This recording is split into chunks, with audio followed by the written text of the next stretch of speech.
Hi, this is John Mancini with AIM. For those of you that have hung with me for my little series on information management and kind of some of the big bang impacts that are going to happen over the next few years in terms of information management, I'd like to welcome you to the last episode, which is focused on some of the control issues associated with information. We spent a lot of time talking about things like E2O and mobile and some of the things that expand information access.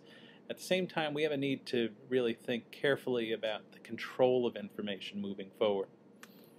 Like most of these, I have a catchy three-word explanation of my episode, and this one is the black swan.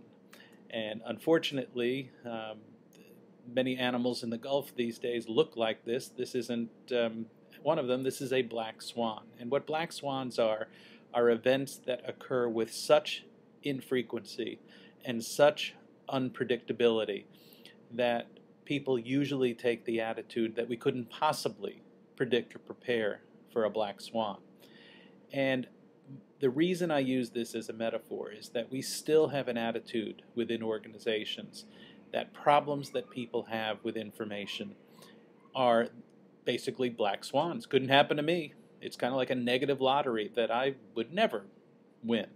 Well, companies like this probably never thought that they would experience a black swan with regards to information management. They probably never thought that they would win the negative lottery in terms of having their information practices scrutinized by the press and scrutinized by the legal system. And yet we still have an attitude in many organizations that these are black swan events. Couldn't happen to me. And so I think the thing that we need to think about is think about how we manage information with the kinds of discipline that we carry over into other critical business and organizational assets.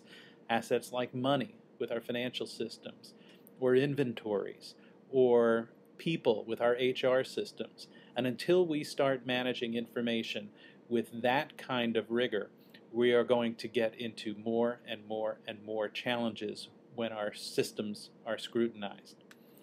I think we also have to think about the records management profession and how it interacts with information management in the future. This is a quote from Alan Pelz Sharp, basically saying, is the profession prepared to move into the challenges associated with cloud computing, with mobile computing, with social computing, with increasingly ad hoc forms of content? I think, for me, this quote is pretty scary from The Economist. Basically, in the future, it is more likely that companies will be required to retain all digital files and ensure their accuracy rather than to delete them. We think people understand this concept of life cycle management of information. We think people understand this concept of getting rid of information once it no longer serves its business or legal purpose. And yet a quote like this in a mainstream publication illustrates for us, I think, the challenge that we have as information management managers in the years ahead. If you'd like further help, Enterprise 2.0 Technologies, go to our e2ocommunity.com, or on records management, our ermcommunity.com. And again, thank you for joining me on this little series, taking a presentation, dividing it up into little chunks and episodes, and sharing some of my thoughts with you. You can follow me on Twitter at jmancini77 or on my blog at aim.typepad.com. Again, thank you for joining me on my little Big Bang and Information Management series.